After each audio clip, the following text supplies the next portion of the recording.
What is up, guys? In today's video, I'm going to be going over how you can get high kill games or higher kill games in Fortnite Zero Build. I'm going to be going over rotations and just generally the mindset you want to have if you're trying to get high kills and just how you want to approach fights. If you guys do enjoy this video or find it helpful or informative, remember to give it a like, subscribe if you'd like to see more, and comment down below what your highest kill game has been so far in Fortnite Zero Build and what game mode it is. I think so far my highest kill game in Fortnite Zero Build was 27 in solo trios, but I ended up losing, and I think I could have gotten 30 had I won the game. For starters, the first thing that is like super important when it comes to trying to get a high kill game is you want to look at the bus path and try to like figure out which POIs are going to be hot, and this will come into the play later. But so you want to make sure you like kind of consider which POIs are going to be hot based on the bus angle, and then go to whatever spot you think is going to be hot that you're most comfortable fighting. Some of this will depend on like what the first POI in the bus's path is. There's some POIs that are pretty much just always hot, like Coney Crossroads and Rocky Reels are always like pretty hot in Zero Builds. As well as Tilted sometimes, and even the lake area I feel like are pretty universally populated. But my favorite is Coney Crossroads. Like, if I want to get a high kill game or I'm playing Zero Builds, like, Coney Crossroads is my favorite place to go. Not only is it pretty much dead center of the map, there's oftentimes a lot of players that go there. I feel like you can clear it really fast because of how small it is. Just like the size of that POI compared to the amount of players that go there are so just out of line that you can get a lot of kills really quickly. And then it also has good rotations into the Star Wars area where you can pick up shockwaves, and to the lake area, which we'll get to in a moment.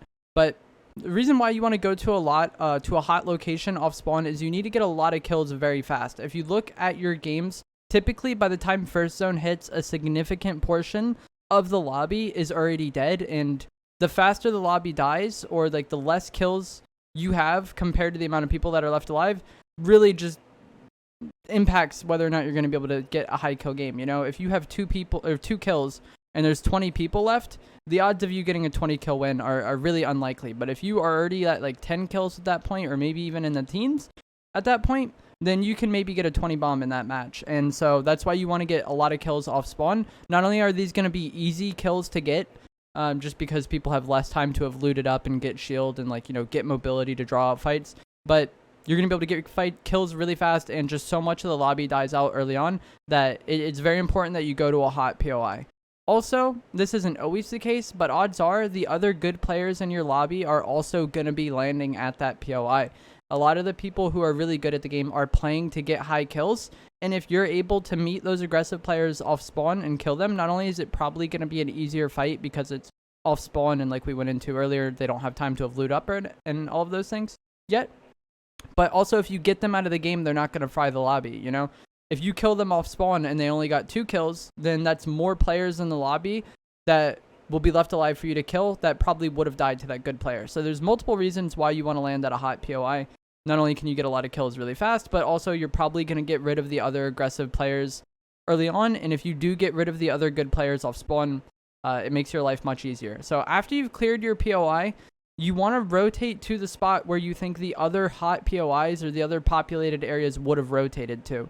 And this is why I said you want to take into account the bus path earlier, not only for where you want to land, but just in general, what areas of the map are going to be populated and where do you think those people are going to be going? Because if you've taken the time to clear your POI, odds are that other people have as well, and it's not like just rotating to another POI would really suit you well. So you tend to want to rotate to areas that are going to be rotated into by other players. And a good example of this would be, like we said earlier, I like landing Coney Crossroads, right? And by the time I land Coney Crossroads, it probably wouldn't make much sense for me to rotate up towards Sleepy Sound, because there might only be like 2 to 3 people there left max at that point in time, you know? Or maybe even just one or nobody. And then from there, it's not like there's a lot of players that are going to be flowing into that location, right? Whereas if instead of going there, I go middle map, the lake area, not only is this a good area because there's so much mobility there with like chug splashes and the launch pads, like you can get around that area really quick and you can get those chug splashes, which are going to be nice later on, but it's also an area that many POIs are going to be rotating into. Tilted might rotate there, Rave Cave might rotate there, Fortress might rotate there, some of the outskirts areas to like the side of Tilted where that broken house is might rotate there, Shifty might rotate there, Sleepy might rotate there. So much of the map is going to rotate center map. And so you can pick up a lot of mid-game kills in center. And then when you're done clearing that, you can rotate back to Coney, and some of the other spots, if Coney is still in zone, might have rotated into there, like Bugle or Lazy Lagoon, the like nonsense temple area that's over there. I feel like there's always people coming from there. Sanctuary, Jones's, all of that area might flow towards Coney. So you can go Coney, mid-map, back to Coney, and I feel like you can get a lot of kills on that rotation if it works out for you. A lot of this is going to come down to luck, you know? There's certain like patterns or likelihoods of how people rotate based on like the way the bus path was and the way zone is. But at the end of the day, it is kind of random because a lot of these people have free will. You know, you might get into a lobby where the flow of the game just makes absolutely no sense. And that happens sometimes, you know. Fortnite is weird. Sometimes you get into weird lobbies. But really, when it comes down to rotations and predicting where people are going to go, you just got to estimate it and kind of go with what you think is the best guess. And that rotation that I just outlined, like Coney into Lake back to Coney, works out really well for me. And that just find out what rotations work for you of the spots that you like going to. When it comes to fighting, you need to end fights as fast as possible, and this is going to involve taking risks, you know? You don't need to just full sprint into every fight like a madman, but the less time that each fight is consuming is more time that you can go and find more players, and you just need to be really efficient with your time if you want to get a high kill game, because as you're fighting and as you're trying to find people, other people are fighting and other people are, you know, getting players out of the lobby. And like the more the lobby dies, that's less kills for you to get. So be really efficient with your time fighting. I'm not really going to go into too many tips when it comes to fighting in this video. I have many other videos on the channel that cover that topic. So just look at my channel if you're struggling fighting. A lot of the Inside the Mind videos, I feel like I explain my thoughts on how I approach fights pretty well. But yeah, you want to end fights quick. This is going to involve taking some risk, but that's, you know, what it comes down to. If you're trying to get a 20 kill game, in a mode that has 100 people, you have to kill a fifth of the lobby, and you can't be super careful and super safe all the time if you're trying to kill a fifth of the lobby. You're going to have to take some risks. Obviously, mobility is going to be super helpful. This is pretty much always the case in zero build, whether you're trying to get high kills or not, but it's even more so in zero build, because I said before, you want to limit the time you're fighting and try to end your fights as fast as possible, because every moment that goes by, there's more people in the lobby potentially dying, and then that's less kills you can get. But you also really need to limit your time between fights. The less time you have between fights, the better, because less of the lobby is going to be dying in that downtime. You know, if you can end your fights really fast and you can find more fights fast as well, that efficiency is what's going to really bring you the high kills, and mobility helps with that a lot. As I record this, the Nimbus glider is still in the game, but it may be removed soon. Shockwaves are really good for this. The grapple glove even is good for this. It's not my favorite piece of mobility in the current loot pool, but it's really good for getting around the map. And the Nimbus cloud is probably better, but the Nimbus cloud will likely be removed a day or two after this video is posted. So you just got to keep that in mind. Cars can also be really helpful, and the animals can be really helpful as well. I really like using the animals, as well as just some natural mobility that exists. Things like the tornadoes, rift to goes, even if you need to like pop a rift and just like get to the other side of the map quickly, or even the launch pads in lake area, being able to recycle that mobility and get around the map fast is really, really nice. And I feel like also, if you are trying to get high kills, don't be super like stingy with your mobility. You know, if you just wanted to play to get the win, then using your shockwaves to push somebody might not be the best play. But if you're trying to get high kills, exhaust that mobility so that you can get the fights in fast and, you know, get it over with and then go about your day and get into the next fight. And like I previously said in the video, you need to take risks to get high kill games. The game I'm going to leave you guys with at the end of this recording is a game where I pretty much identified that I needed to kill everybody remaining in the lobby in order to get 20. So I end up playing really aggressive, and I take some fights in ways that aren't ideal, and they kind of put me at a disadvantage going into the fight. But at that point in time, I was, you know, content with losing that game to try to get to 20. Like, I would have rather won with 20 in that instance, or lost, than like win with 17 playing it safe. So sometimes you're going to have to take risks, and you're going to have to play dumb.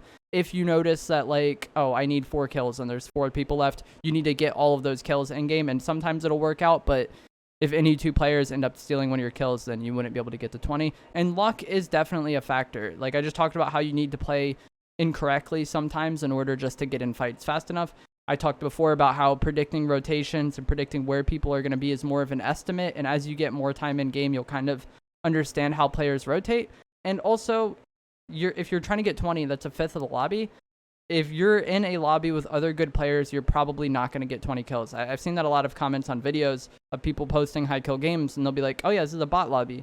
And pretty much anytime anyone's getting a 20 kill game or 30 kill game in a public match, it's because it's a bot lobby. Comp can be different because people stay alive for endgame, but in pubs, if somebody's getting that many kills, it's because not only were the players in the lobby not very good, but also they weren't killing each other, so that good player was able to go around and get a bunch of kills. Like I talked about earlier in the video, how you want to get rid of the other aggressive players early.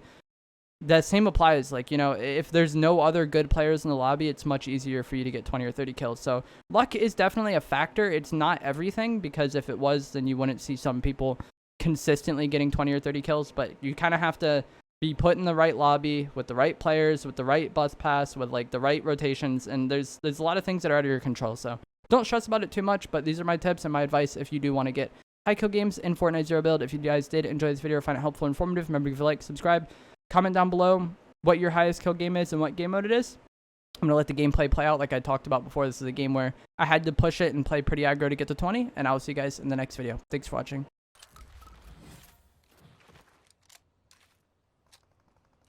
This isn't risky, but I want these kills. There's like potentially 3 people fighting over here. They sound really lost.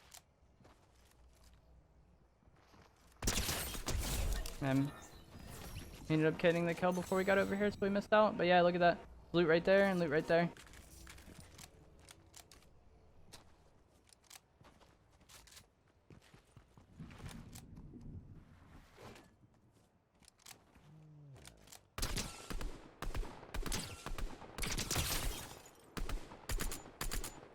Nice, Indiana Jones, run. I can kill you.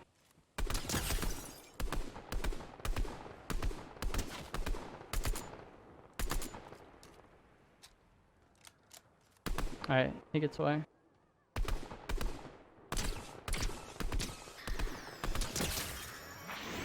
I didn't want this lady to steal my kill.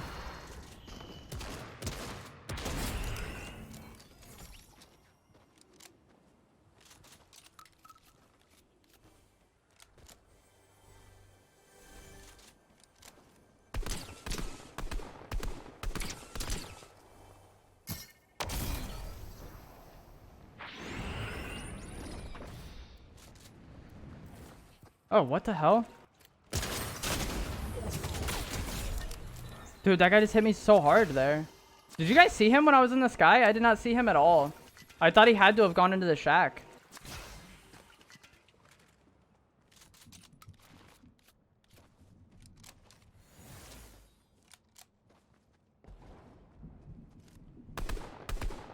These people are gonna fight over here. I think someone just opened a drop and then somebody landed over here.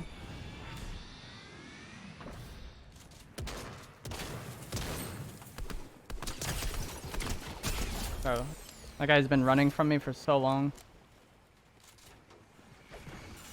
The past like 4 kills I've gotten, I've kind of played like pretty risky. That's probably not what you want to be doing if you're trying to win, but I wanted to get 20 this game. We need to kill everybody remaining in the lobby. Why does it say 0?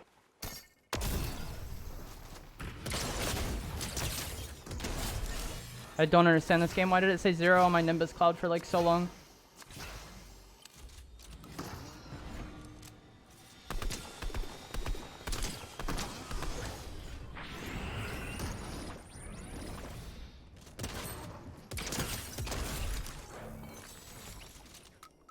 That was so awkward, man.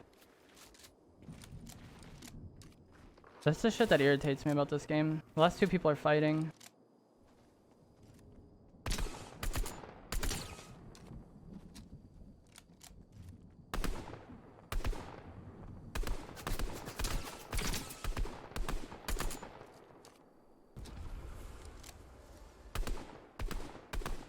I don't know if my shotgun is loaded or not.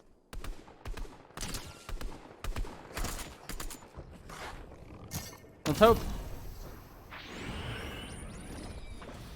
Yeah, it is.